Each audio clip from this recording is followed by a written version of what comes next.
Mais tout d'abord, Vega devrait décoller ce soir de la base spatiale de Kourou, lancement prévu à 22h50. À son bord, un nouveau satellite de la constellation Pléiade et 5 charges utiles auxiliaires.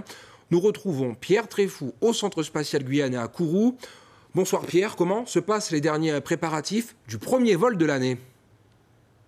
Eh bien Anthony, comme vous pouvez le voir derrière moi, les équipes sont en train de s'installer au centre de contrôle de la salle Jupiter du centre spatial guyanais avant le décollage du lanceur Vega.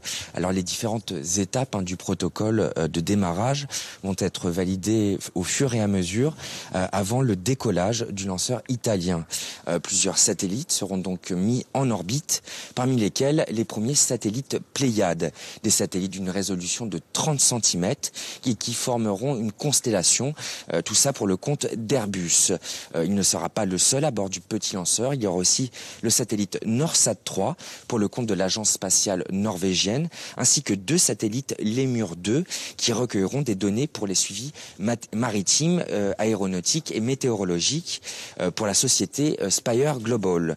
Enfin, le satellite TIVAC 182A, lui servira de relais de transmission pour les zones éloignées des réseaux pour le compte de Telsat, celui-ci. Enfin, donc le lancement de Vega est prévu à 22h50 précise à Kourou, si le temps le permet et que tous les voyants sont au vert.